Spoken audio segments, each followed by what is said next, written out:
Welcome to my channel Hindi moral और Buddha story. गांव के चौपाल पर सब औरतें बैठी थी और एक ही बात किए जा रही थी। अब की बार रक्षाबंधन पर भाभी मायके नहीं जा रही है। जरूर कोई राज है। यह सुनकर सभी लोग उत्सुक हो गए सुनने के लिए। ऐसी क्या बात हो गई कि अब की भाभियां मायके नहीं जा रही हैं। ऐसी ही कहानी है सुनीता की, जो अब की बार रक्षाबंधन पर मायके नहीं जा रही है। आइए शुरू करते हैं आज की कहानी। रक्षाबंधन पर भाभी मायके नहीं जाएगी। गांव में रक्षाबंधन का त्योहार बड़ी ही धूमधाम से मनाया जाता था। हर घर की बेटियां मायके आती हैं, भाइयों की कलाई पर राखियां बांधती हैं, मिठाई बनती है और पूरा माहौल रौनक से भर जाता है। पर अब की बार चौधरी परिवार में एक चर्चा थी। अरे, सुनीता भाभी मायके नहीं जा रही है। गांव की औरतें आपस में कानाफूसी कर रही थी। लगता है ससुराल वाले रोक रहे हैं। शायद ससुराल वाले अच्छे नहीं हैं, वो बहू को मायके नहीं जाने दे रहे हैं। या हो सकता है मायके में कुछ झगड़ा हो गया हो, जिससे मायके वालों ने इसे बुलाया ही ना हो।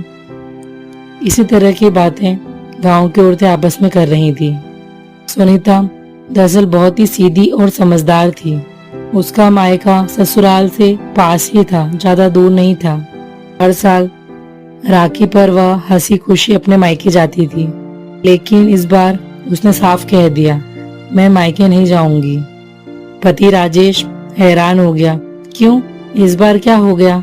तुम मायके क्यों नहीं जाओगी? राखी पर तो बहनें मायके जाती ही हैं। तुम्हारा भाई भी तुम्हारा इंतजार करता होगा। सुनीता ने धीरे से कहा, सुनो जी, इस बार मैं सोच रही हूँ क्यों ना इस बार हम सब मिलकर मेरे मायके वालों का स्वागत यहीं करें। हर बार मैं मायके जाती हूँ, क्यों ना इस बार मैं अपने भाई बहनों को यहीं बुला लूं। यह बात सुनकर सास ने नाराज होकर कहा, ये भी कोई रिवाज है? ये तुम क्या नई रीत चला रही हो? लोग क्या कहेंगे कि हम ससुराल वालों ने तुम्हें मायके नहीं भेजा, इसलिए तुम मायके वालों को ससुराल में ही बुला रही हो।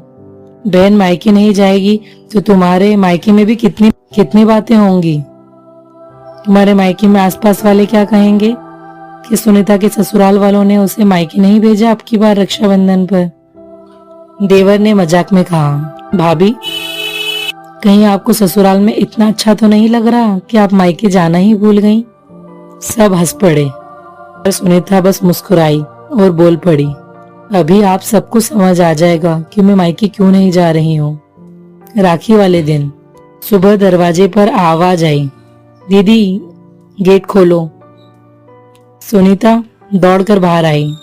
उसका भाई और भाभी दोनों गेट पर खड़े थे, हाथों में मिठाई का डब्बा और एक हाथ में गिफ्ट। भाई ने सुनीता को गले लगाकर कहा, दीदी तू क्यों नहीं आई अब की बार? हम तो सोच रहे थे कि तू हमसे नाराज हो गई है। सुनीता मुस्कुराई और बोली, अरे नाराजगी किस बात की? दरअसल हर बार मैं आती हूँ, इस बार मैंने सोचा क्यों ना तुम सब मेरे घर आओ और देखो कि मैं अपने ससुराल को ही मायका मानती हूँ। यह सब मुझे इतने प्यार से रखते हैं। मैं चाहती थी तुम सब भी यह सब देखो। यह सुनकर सबकी आंखें भर आई। सास भी चुप हो गई। भाई ने कहा, दीदी आज तूने साबित कर दिया, तू सच में इस घर की लक्ष्मी है। तेरा मायका तेरे दिल में हमेशा रहेगा, लेकिन इस घर को तूने मायके जैसा बना दिया। फिर सुनीता ने हंसते हुए राखी बांधी। देवर बोला, वाह भाभी, इस बार तो मिठाई भी ज्यादा, गिफ्ट भी ज्यादा और घर की खुशियां दोगुनी हो गई। यह सब देखकर उस दिन मोहल्ले में एक ही चर्चा हुई। सुनीता भाभी मायके नहीं गई, लेकिन उसका भाई खुद मायके आ गया। इस ससुराल को सुनीता ने अपने मायके जैसा बना दिया था। यह सब देख कर के उसके भाई भाभी बहुत खुश हुए। उनके घर की त्योहार की रौनक और दोगुनी हो गई। असली मायका वही होता है जहाँ प्यार और अपनापन होता है। रक्षाबंधन का मतलब सिर्फ बहन का मायके जाना नहीं होता, बल्कि भाई बहन के रिश्ते को निभाना भी होता है, चाहे वो कहीं भी हो। आपको हमारी कहानी पसंद आई हो तो मेरे चैनल को सब्सक्राइब कीजिए, कहानी को लाइक कीजिए, शेयर कीजिए। धन्यवाद।